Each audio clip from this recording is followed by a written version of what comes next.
Sejam bem-vindos a mais uma edição do Conexão Ibérica. Esta é o programa semanal onde falamos sobre tudo o que aconteceu nos últimos 7 dias em Portugal e em Espanha. Para mais um programa, tenho comigo o meu colega Pablo Gonzalez. Olá, Pablo, tudo bem? Tudo bem. Quais é que foram as notícias da semana? Bueno, la primera de ellas, vamos a decir una sorpresa, aunque parecía que en la última semana sí que iba ganando fuerza. El socialista rayano Antonio José Seguro pasa con 8 puntos de ventaja a la segunda vuelta de las presidenciales portuguesas.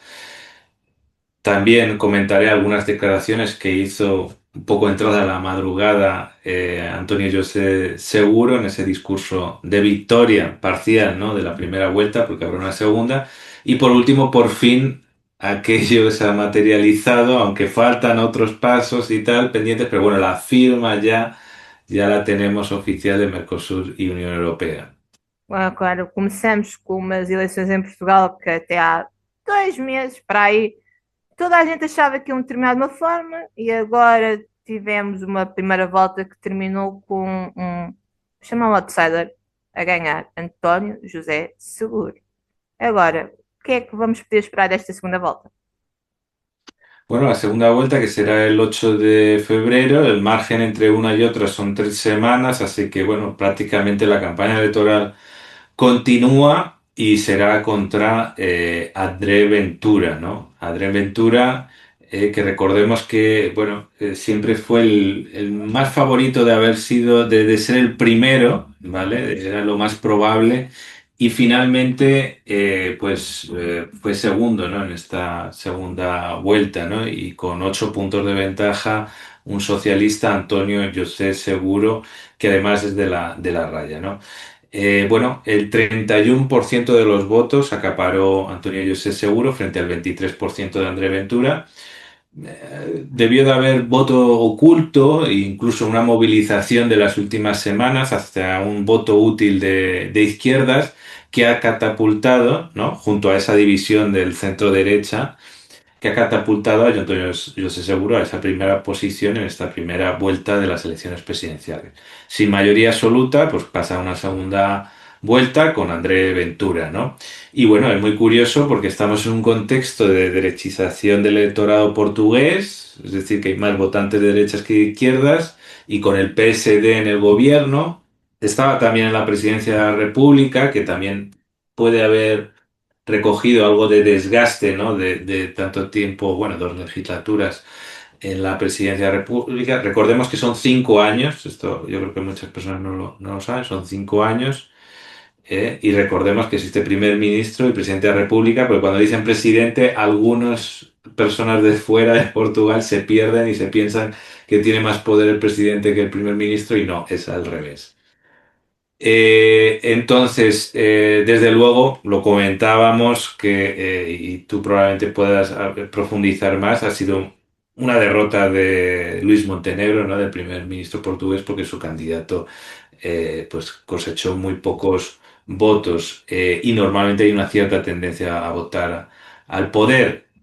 Independientemente que también ha habido en la presidencia de la República, como es una figura de Estado, una figura que es árbitro, muchas veces se vota a gente transversal, pero el clima político de Portugal pues también está cambiando mucho las cosas.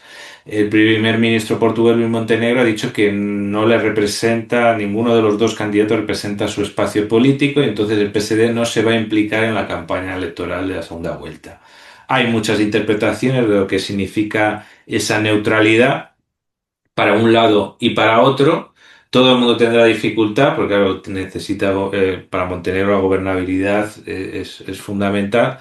Pero bueno, Ventura también tendrá sus problemas. Querrá establecer el marco de izquierda-derecha, polarizar, pero le va a tocar intentar convencer a un centro-derecha que en muchos casos es muy reacio, hasta odia el perfil de Ventura. Entonces, veremos a ver qué ocurre. El perfil de Seguro es como una izquierda muy moderada y ha hecho en todo momento muy habilidoso un discurso de candidatura como casa de la democracia, como no enfrentar a los portugueses, como un presidente de todos los portugueses, ¿no? ¿Qué tiene que ver todo esto con el trapecio? Bueno, el trapecio, evidentemente, por un lado, en su línea editorial sí que es antitrampista, ¿no? Antipopulista en ese sentido, y nosotros siempre vamos a estar más cerca de candidatos que consoliden, pues es una convivencia democrática en cada país. Porque muchas veces estos populismos no se sabe si es retórica o es real, la amenaza, ¿no? Pero en cualquier caso, el enrarecimiento y el enfrentamiento social se produce, ¿no? Pero hay otra cosa. Antonio José Seguro es de Penamacor, de La Raya, que es una ciudad muy vinculada, ¿no? A Extremadura también, por cosas históricas, rutas pastoriles, cuestiones geográficas, etcétera, ¿no? Y él nunca dejó de tener vínculos con su tierra natal, porque hay otros que nacen, se marchan, a lo mejor van y vienen, ¿no? Como a lo mejor eh, Antonio Guterres, que también yo creo que sí que ha mantenido el vínculo, pero en este caso es incluso productor de vino en Penamacor, y hay que decir que incluso ha sido reconocido con una medalla de oro de Penamacor, de también ciudadano honorario. Hay que decir que en su casa, como era tantas casas en la época, ¿no? De los años, pues eso, 70 80, pues recibían la señal de televisión española mejor que la de RTP, ¿no? Y bueno, fundó y dirigió un periódico, A Verdad desde Penamacor, que logró entrevistar al general Antonio Jamayo Eanes. Y bueno, también estuvo implicado en un asociacionismo local. También hay una curiosidad que la cuenta Anxo Lugilde en La Vanguardia, que dice que en el 92, como líder de las Juventudes Socialistas, Antonio José Seguro hizo una protesta en el pabellón de Indonesia por la ocupación de Timor Oriental, y bueno, y fue arrestado por la Guardia Civil, y después es curioso porque el Guardia Civil era de Valverde del Fresno, que es como el pueblo hermano del otro lado de la frontera, ¿no? Y fue liberado inmediatamente, ¿no? Por esa buena vecindad, esa camaradería, digamos, ibérica. Y bueno, pues licenciado en Relaciones Institucionales, se vinculó muy pronto al PS, admirador de Felipe González, amigo de Rubalcaba, fue diputado, eso del núcleo duro de Antonio Guterres, y formó parte de sus gobiernos, secretario de Estado, el Parlamento Europeo. Después fue desafiado, fue el líder del PS, ¿no? Parlamentario, secretario general del PS durante los años de la Troika. Fue desafiado por Antonio Costa, que entonces era alcalde de Lisboa, y perdió unas primarias, ¿no? Y eso le hizo pues salir de la política, irse a la docencia, ¿no? Como profesor de teoría de Estado y pensamiento político y social de la Universidad Autónoma de Lisboa. Y bueno, esto yo creo que supone como una segunda oportunidad en política, que no todo el mundo la tiene y lo ha conseguido, lo cual tiene su mérito.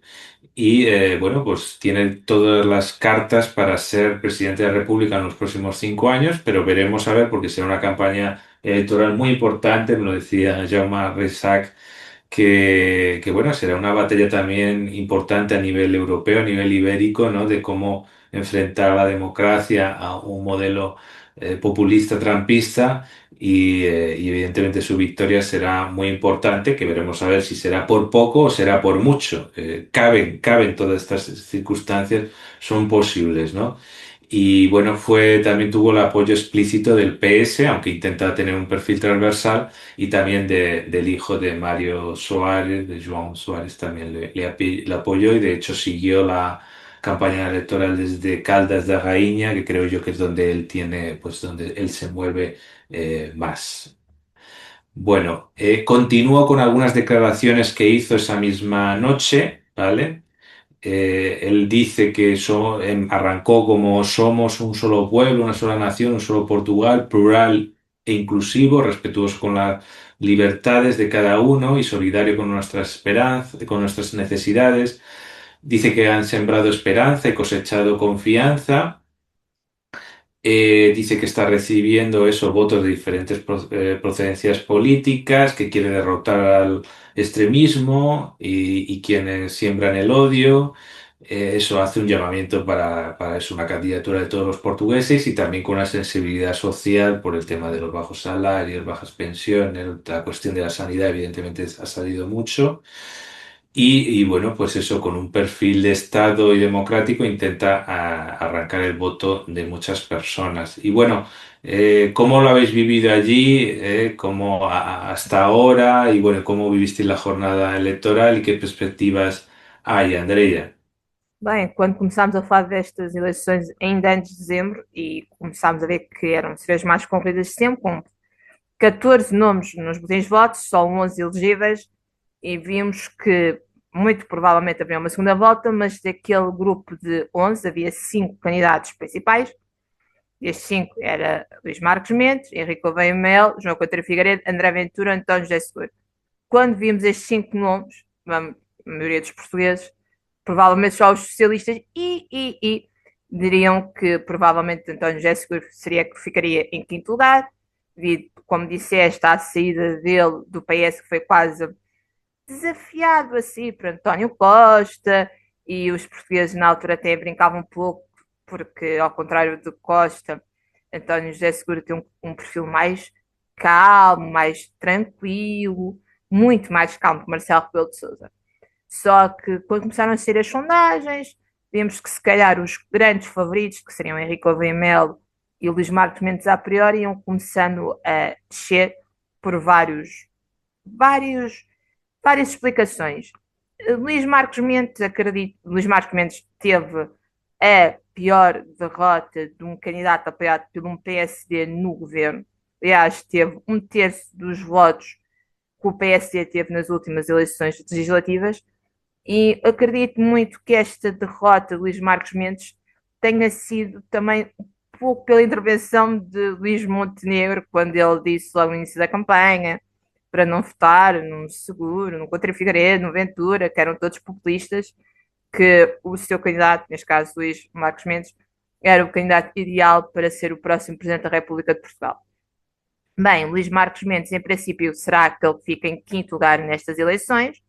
O outro grande favorito a priori, Henrique Gouveia Melo, perdeu, perdeu grande também, mas acredito que talvez não seja o fim de Henrique Gouveia Melo na política. Pode ser que no futuro ele nega a possibilidade que possamos ver um partido fundado pelo antigo almirante, quase ao género de André Ventura com o Chega ou João Coutinho Figueiredo com a Iniciativa Liberal. Bem, tivemos, quando saíram as primeiras sondagens à boca das urnas, volta das 8 da noite aqui em Portugal, tivemos logo um Seguro a vencer esta primeira volta, e no início até tivemos um empate entre o candidato que deveria ser o outro a passar a segunda volta. Depois, já à meia da noite, soubemos que seria um André Ventura. Tivemos, mas a verdade é que também João Coutinho Figueiredo, podemos dizer que fez uma campanha muito boa, teve até ao final com grandes possibilidades de passar uma segunda volta, e muito provavelmente também se perdeu um pouco do ar que tinha ganho até há uma semana atrás, quando começaram a sair as acusações de um possível assédio sexual, que entretanto já está tudo nas mãos da justiça. Bem, agora no dia 8 de fevereiro, os portugueses terão que votar quem é que irão querer numas segundas presidenciais, uma segunda volta, algo que não acontecia há 40 anos, e tal como há 40 anos vai ser tudo muito polarizado, já que vamos ter um candidato de esquerda, então José Seguro, e apoiado já pelas esquerdas. Logo, ainda na noite de 18 de janeiro, tivemos Jorge Pinto do Livre, o próprio Catarina Martins, o candidato do PCP, e mesmo não só candidatos de esquerda, mas também políticos ligados à direita, como o caso do responsável pela candidatura de João Coutinho Figueiredo, dizerem que iam apoiar o candidato António José Seguro, porque o veem como um constitucionalista, alguém capaz de defender os ideais da República de Portugal. Bem, por um lado vamos ter esquerda contra a direita. André Ventura, quando fez o seu discurso de vitória, de passagem esta segunda volta, disse mesmo que o seu objetivo era ser o novo rosto da direita em Portugal, e pode-se que com este facto de Luís Montenegro e várias pessoas ligadas ao PC, também como é o caso de Miguel Albuquerque, presidente do Governo Regional da Madeira, terem dito que não iam apoiar ninguém, fazer com que haja pessoas que comecem a olhar para André Ventura como a cara, nova cara da direita em Portugal, mas a verdade é que André Ventura pode ter uma grande base de apoio, uma base fiel de apoio, mas também tem muitas pessoas de direita que preferem não votar, preferem abster-se a votar em André Ventura. Logo, a 8 de fevereiro vamos ter quase uma luta entre esquerda e direita, entre uma forma de política fazer política mais tradicional, mais pelo seguro, como diz o próprio apelido do candidato, para uma nova forma de fazer política, mais ligada a movimentos, como é o caso daquele que Donald Trump tem protagonizado no mundo. A 8 de fevereiro vamos ver o que é que vai ser guardado para Portugal nos próximos 5 anos. Sí, porque Ventura yo creo que probablemente piense más en las siguientes elecciones legislativas, ¿no? Porque probablemente él no quiera ganar estas elecciones, ¿no? Ah, Porque él lo que le interesa es el poder y sabe que desde la presidencia pues puede hacer ruido, pero no está ahí el poder, ¿no? Entonces, claro, si yo creo que ahí va a haber una pelea entre seguir el discurso populista, que sería más pensando a lo mejor adelante, medir, hacer un cálculo, decir, si me tengo que ganar el centro derecha, tengo que moderar mi discurso. Sería raro ver un Ventura diferente, ¿no? Imagino que lo estarán debatiendo internamente, ¿no?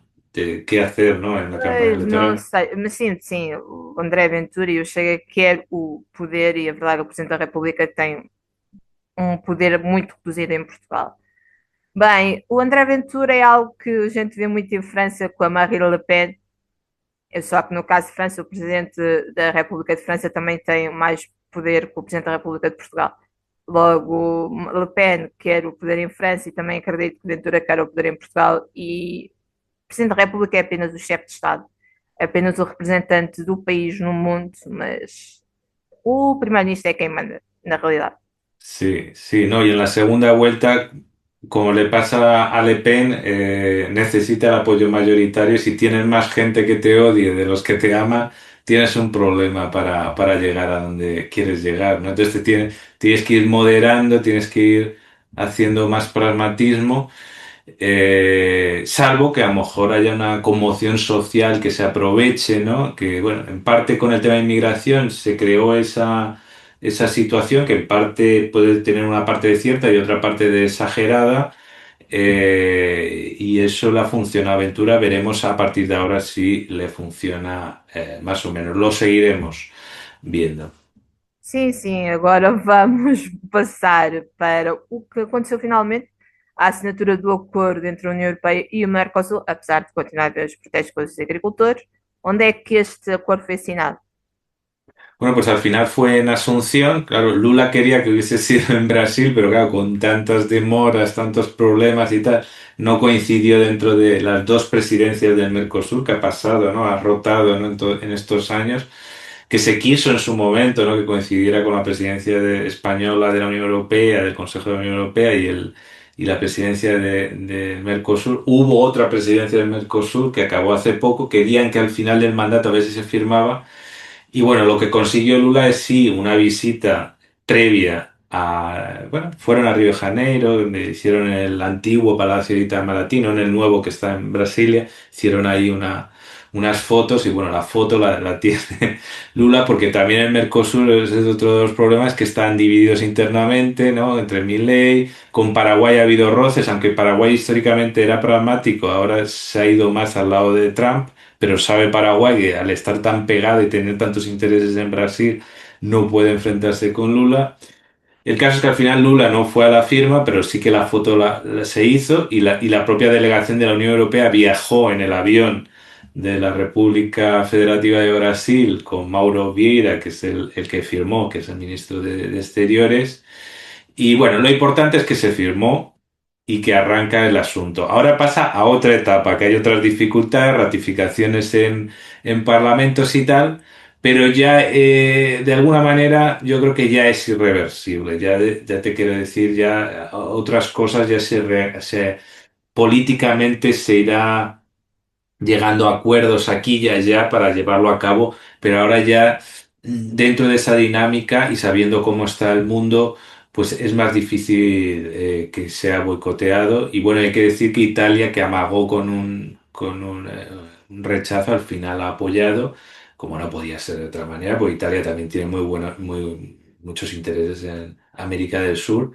Y bueno, eso, pues tenemos ahora, se quiere que esto pues arranque ya dentro de poco. Parece ser que puede ser que en el segundo semestre ya empiece a bajar esos aranceles. Recordemos que estos acuerdos son como progresivos, no se aplica todo inmediatamente y tiene algunas limitaciones, es decir, que no va a haber ningún susto ni nada raro, que todo el mundo tiene capacidad no solo de que le compitan en su mercado, sino que va a poder exportar a otros mercados, es decir, que la gente que llora porque ay, me va a competir conmigo, puede competir en otros mercados y puede competir también en productos de diferente valor, diferente calidad, diferente etiquetado, es decir, es mentira todo lo que dicen de que cualquier producto va a entrar aquí sin control sanitario ni nada de eso. No, va a haber control sanitario, va a haber todo eso. Es verdad que los reglamentos de cada país son diferentes, pero porque las soberanías de cada país son diferentes y así ocurre en otros acuerdos comerciales.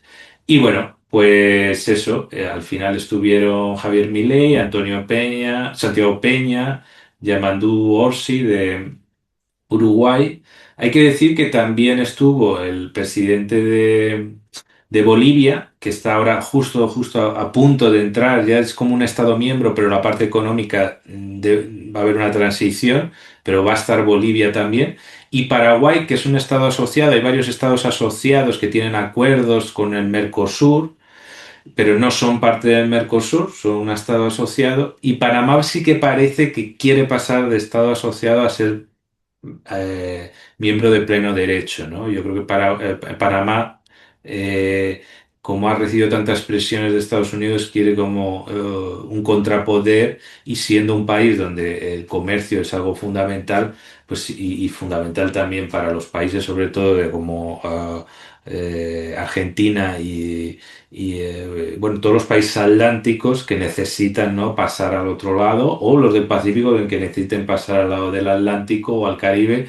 Entonces sirve de puente, ¿no? Y es buena idea, a pesar de que el proyecto es América del Sur, pero bueno, yo creo que se puede ir ampliando, ¿no?, a Centroamérica e incluso a México si quisiera, que evidentemente ahora mismo sus intereses son Estados Unidos, son esos, pero ahora se van a encontrar dándose golpes contra una pared y con venganzas de Trump, ¿no? Entonces, pues bueno, es bienvenido este acuerdo y vamos a ver que sigan los pasos y esperemos que a lo largo de este año entre en vigor. Hasta aquí mis temas. Cuáles son los que te faltan, ¿no?, por contar? Então, agora passamos para um caso sobre a imprensa em Portugal e como o próprio público está a ajudar a revitalizar uma revista. E para terminar, um encontro entre os ministros da Defesa de Portugal e de Angola. Muy bien, pues vamos con esa iniciativa interesante, ¿no?, para que una revista muy conocida, ¿no?, Visão, se mantenga en pie, ¿no? Exatamente. Então, já temos falado aqui também no trapézio que a imprensa em Portugal, como no mundo inteiro, está a passar por grandes problemas. Aqui já falámos sobre uma empresa de distribuição que está a ameaçar não entregar jornais e revistas em banca em vários concelhos da RAI. Mas agora vamos passar para um outro caso. Há uma revista, como eu disseste, que acompanha a vida dos portugueses há anos, para não falar décadas, que é a revista Visão, uma revista semanal que desde o último verão tem tido grandes problemas, não tem pago os ordenados aos seus funcionários, tem despedido gente e tem até feito o seu trabalho, tem estado sempre nas bancas, com apenas 12 jornalistas em teletrabalho. Então, esta revista entrou na falência, está já com o caso em terminal, mas os jornalistas querem ficar com a revista para que nunca deixe de ser vendida, mas fizeram uma campanha de crowdfunding, uma coisa cada vez mais habitual, na plataforma GoFundMe, e um pouco mais de 12 dias conseguiram o dinheiro exato para adquirirem a revista, que são 200 mil euros, assim é que é, para conseguirem adquirir a revista, para que este título que está no imaginário dos portugueses há muitos, muitos anos continue a estar nas bancas. E para além deste dinheiro que já conseguiram arrecadar para comprar a Visão, os jornalistas pedem para que não se deixe de comprar jornais e revistas nas bancas, que é algo que ao longo dos anos temos vindo a perder o hábito de ler informação em papel e cada vez mais através dos meios digitais, não só dos sites como da própria internet. Logo, é só uma pequena história de como a imprensa escrita ainda tenta lutar para não morrer. Muy interesante esa lucha y parece que exitosa, ¿no? Por lo menos para un tiempo les va a poder permitir, ¿no? Estar por lo menos unos meses más o años. Esperemos que sea así. Y por último, la cooperación militar entre Portugal y Angola, ¿cómo va la cosa? Bem, aqui em Oeiras houve mais um encontro, este foi o 21º encontro entre os ministros da Defesa de Portugal e de Angola. Bem, os dois ministros estiveram reunidos para falarem sobre a cooperação militar que tem estado ativa, sobre o programa de investimentos e cooperação em várias áreas, em vários setores, e tudo o ministro da Defesa de Portugal, Nuno Melo, eh, colocou um novo setor onde se possa aumentar a cooperação com Angola. Bem, já temos a nível militar, tanto mar, terra e ar, mas Nuno Melo fala numa maior aproximação também no setor aeroespacial. Um setor muito importante, não só para Portugal, mas também para Angola. Nuno Melo lembrou em tudo da constelação do Atlântico que Portugal tem estado a preparar, dos satélites cada vez mais e drones que são construídos já em Portugal. Então, que se também, mas para além disto, falou-se sobre a capacitação de oficiais angolanos em território português, falou-se sobre as indenizações que se tem que dar aos militares que lutaram por ambos os lados na guerra do ultramar, ou libertação, como queiram chamar. Bem, neste encontro entre os dois governantes também se preparou um novo programa de iniciativas. O atual programa de iniciativas já está quase todo concluído. Habitualmente são durante 4 anos, 4 a 5 anos. O atual até termina este ano 2026, mas os ministros já prepararam um novo programa que irá até 2030 para aproximar e para fortalecer o apoio e a ajuda militar entre os exércitos dos dois países. Muy bien, pues seguiremos atentos a Angola y a todo lo que se desarrolle en esa interesante cooperación. Y bueno, hasta aquí los principales temas de España y Portugal y bueno, y también de toda la iberofonía. Ya sabéis, nos podéis encontrar en redes sociales y en YouTube. Hasta la próxima. Até a próxima.